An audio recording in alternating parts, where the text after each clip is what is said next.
Imagine printing a record $1 billion in a single quarter, adding a million new users to your platform, and, hitting credit metrics that legacy banks literally dream about. Right.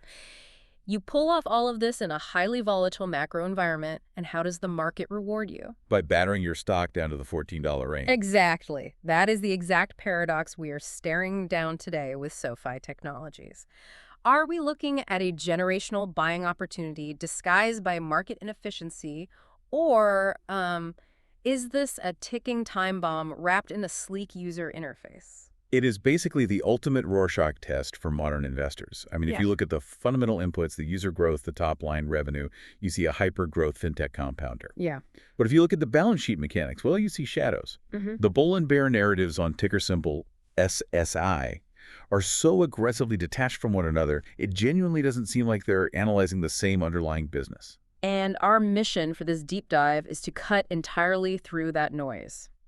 We are skipping the basic financial education today because, look, you know what a personal loan is. You know what an earnings per share miss looks like. Right, we are operating strictly at the institutional level today. Exactly. We are analyzing a very specific stack of sources. We've got SoFi's Q4 2025 earnings report. We have an intense, highly technical short seller attack from Muddy Waters Research. We're pulling from SoFi's own investor relations counter arguments. And their press releases on that massive pivot into enterprise crypto infrastructure. Yes, plus the raw sentiment from retail investors who are currently bleeding out on Reddit. We really need to dissect the actual mechanisms driving this business, because the headline numbers for Q4 2025, I mean, they are staggering. Yeah. This is no longer the student loan refinancing app it was a decade ago. Far from it. It is a fully integrated, highly profitable financial ecosystem. Adjusted net revenue came in at over $1.013 billion. That is up 37% year over year. Oh, wow. Yeah, and adjusted EBITDA hit a record $318 million, operating at a 31% margin. And they bolted on another 1 million new members in just 3 months. Bringing the total base to 13.7 million. Precisely. But here's the metric that should be keeping traditional bank executives awake at night. 40% of all new products opened in Q4 were opened by existing members. Which is huge. It is the holy grail of fintech. It is the financial services productivity loop operating at peak efficiency. You acquire a user for a zero-fee checking account and then cross-sell them a mortgage or an auto loan with zero additional customer acquisition cost. The operating leverage just goes parabolic. I mean, they originated $10.5 billion in loans in Q4 alone. That's $7.5 billion in personal, $1.9 billion in student, and $1.1 billion in home loans. Because they own their entire vertically integrated tech stack, right? Primarily through their Galileo acquisition. Exactly. They aren't paying legacy software providers a toll every time a ledger pings. They don't have the dead weight of physical branch infrastructure. Every incremental dollar of revenue drops almost directly to the bottom line. Which explains the Rule of 40 score. Yeah, it's the exact reason they achieved a Rule of 40 score of 68% this quarter, balancing growth and profitability at a Tier 1 software level. Let me jump in with a sharp pushback on that, though. Because here is what the market consensus is consistently missing and what heavily shorts the stock. Okay. When people see $7.5 billion in personal loan originations in a single quarter, the immediate assumption is subprime risk. Right, they assume SoFi is stuffing the channel. Exactly. The assumption is they are lowering their underwriting standards just to keep that $1 billion revenue engine fed, essentially buying growth with future defaults. But the underlying credit data completely dismantles that subprime narrative. Yeah. The credit metrics are actually the armor protecting them against macro headwinds. If you look at the personal loan borrowers currently sitting on SoFi's balance sheet, you are looking at a weighted average FICO score of 746 and an average income of $158,000. That's incredibly prime. It is, and it's even more stringent for student loan borrowers. A 765 FICO and $149,000 in income. So they are lending to high-earning prime-tier professionals. We were talking doctors, engineers. Corporate attorneys. Yeah. Precisely. And the actual performance of the loan book proves the underwriting algorithm is calibrated correctly. Right. Charge-offs for personal loans are sitting at 2.8%, which is actually down 57 basis points year over year. In an environment where credit card defaults at legacy institutions have been creeping upward, SoFi's portfolio is actually getting healthier. Okay, so if the credit quality is bulletproof and they are printing $1 billion a quarter, retail investors should be celebrating. but instead they're bleeding out on the R-value investing subreddit. The disconnect is massive. It really is a massive disconnect between their operational execution and their market valuation. You read the threads and you see retail investors migrating their entire financial lives to SoFi because the user experience is flawless. Yeah, they offer a 1% AC cat match to transfer portfolios away from brokerages like Robinhood. The deposit inflows are huge, but as shareholders, they are exhausted. Quote, there is this specific Reddit user who perfectly captured this sentiment, writing, I bought 130 shares of SoFi when it was trading at $23.11, and it's now down to $14.50. Yosh. Right? Am I better off tax loss harvesting? That was the post. Well, that specific retail exhaustion is heavily driven by a fundamental misunderstanding of SoFi's capital strategy. Right. When you look at their massive $3.3 billion capital raise in late 2025, where they issued over 140 million new shares across 2 offerings, the retail market panicked. I mean, they saw share issuance, they saw the notification in their brokerage apps, and they reflexively priced in massive destructive dilution. They dumped the stock. If you are holding shares at $23, you are naturally going to scream about dilution. But when you actually open up the investor relations spotlight document, the narrative flips entirely. What does it show? It reveals a highly sophisticated arbitrage play. SoFi took that $3.3 billion and immediately paid down their expensive warehouse facilities. And a warehouse facility is basically a short-term line of credit used to fund loans before they are securitized or sold, right? Exactly. Those facilities were costing SoFi 5.23% in interest. By wiping that out, they save $111.5 million annualized, immediately. Wow. Then they took the remaining capital from the raise and parked it directly in their Federal Reserve master account. And this is critical. It is, because SoFi has a national bank charter. They have direct access to the Fed, unlike purely software-based fintechs. They are earning the effective federal funds rate of 3.64% on that parked cash. So the reduction in their interest expense, combined with the risk-free yield at the Fed, completely offsets the dilutive effect of the newly issued shares. Right. It wasn't a desperate grab for cash to plug a hole in a sinking ship. It was highly accretive balance sheet optimization. Tangible book value per share actually grew from $3.49 in Q1 of 2023 to $7.01 by Q4 of 2025. Which is solid growth. They fortified the balance sheet to an incredibly defensive posture. They are sitting on a 22.9% capital ratio. That is a fortress. I hear the structural genius of the capital raise, but let me challenge the core valuation premise here. Go for it. You can call it brilliant balance sheet management all day long, but at roughly 27 times forward PE, isn't it still priced like a software company while holding the risk of a bank entering a credit cycle? That is the million-dollar question. Aren't they demanding the valuation of a tech monopoly while carrying the baggage of a regional lender? It is a totally valid challenge, and it is the exact tension driving the volatility. Yeah. At 27 times forward earnings, investors are demanding explosive fee-based growth, not just steady net interest income from holding loans. Right. To management's credit, their fee-based revenue hit $443 million in Q4, which is up 53%. The tech platform is scaling. But you are absolutely right that this premium valuation relies heavily on trusting the company's internal accounting. It relies on perfectly modeled fair value marks. Exactly. And that valuation optimism, that reliance on management's math, is exactly where the short sellers smell blood in the water. Which brings us to the existential threat hovering over this entire stock.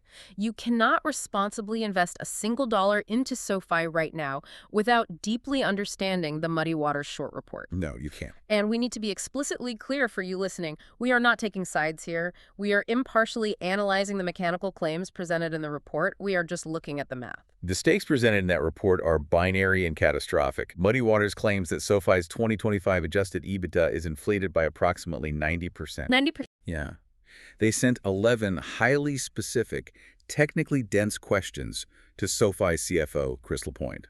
According to the publication, SoFi allegedly refused to answer the factual accounting claims, choosing instead to focus on verifying the legal identity behind Muddy Waters' pseudonym. Let's dissect the specific mechanisms they are attacking, because this isn't just a vague, bearish sentiment piece.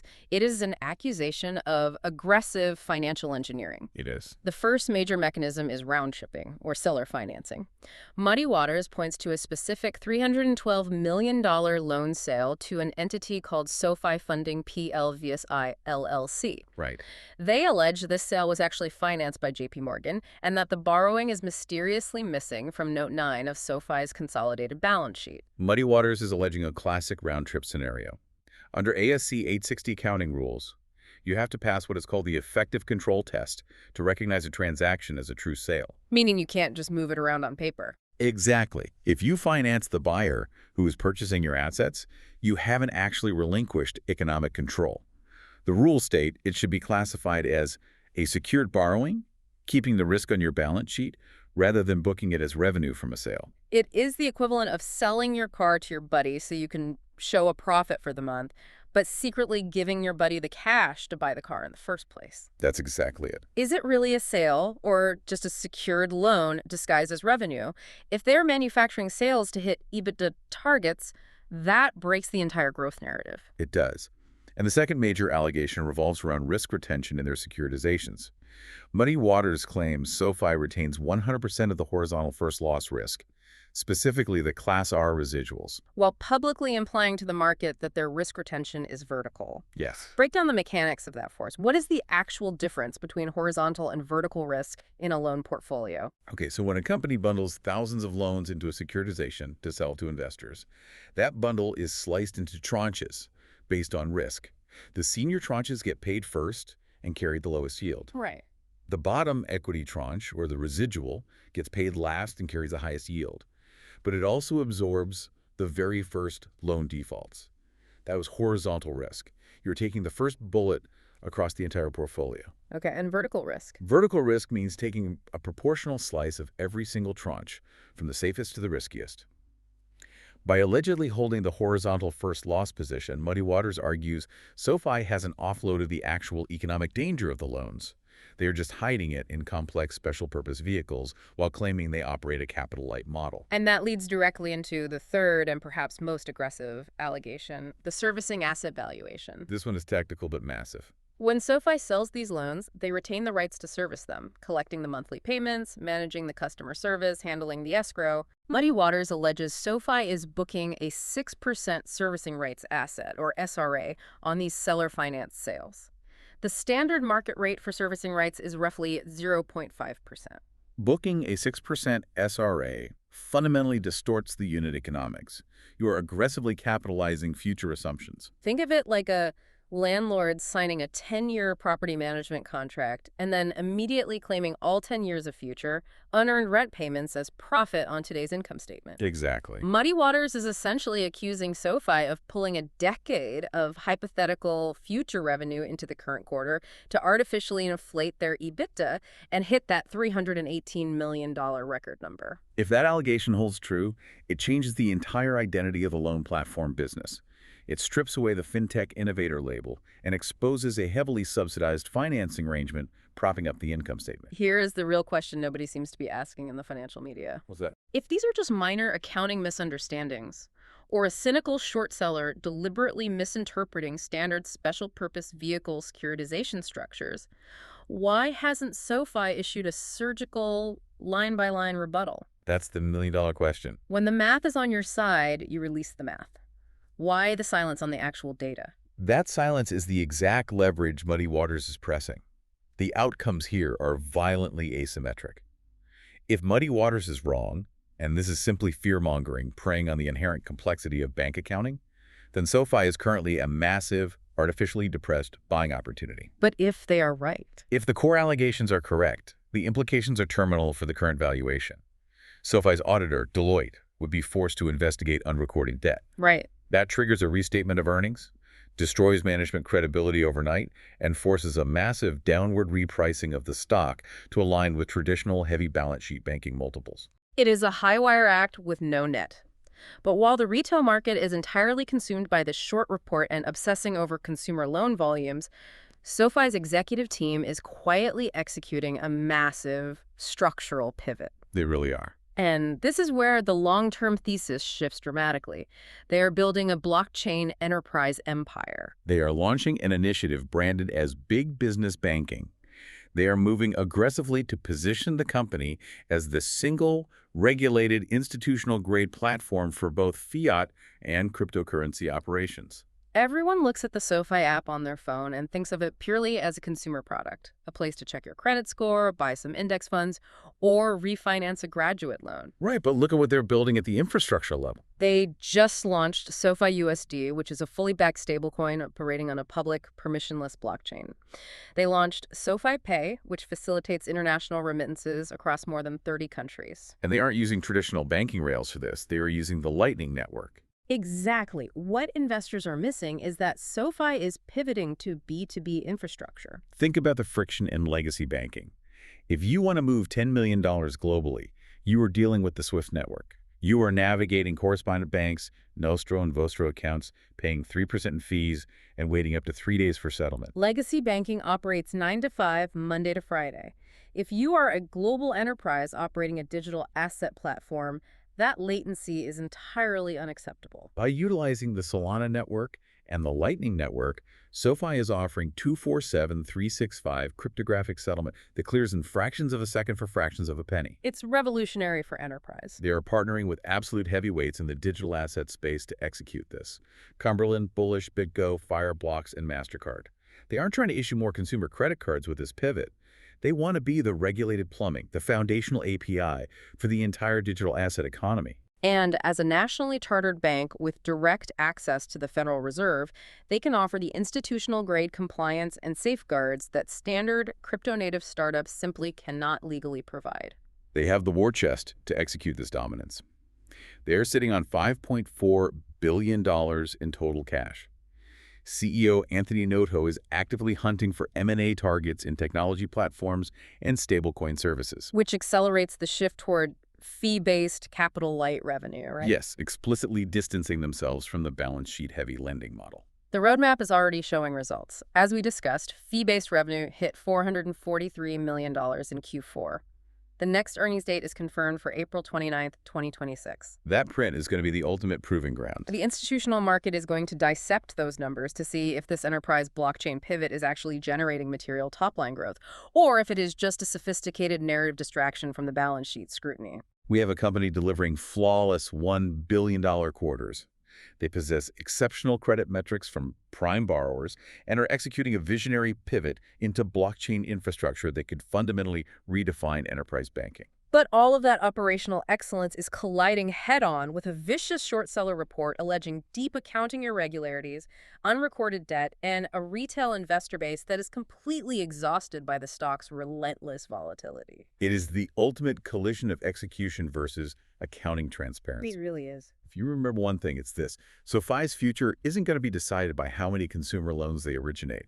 It's going to be decided by whether their transition into a capital-light enterprise blockchain bank can outrun the shadows on their balance sheet. Take a look at the institutional ownership numbers. SoFi sits at 53.7%, while peers like Lending Club are at 87.1%. Why is the smart money still hesitating to take a massive stake in a company that just posted a 68% Rule of 40 score? Go look at those SEC filings and decide for yourself.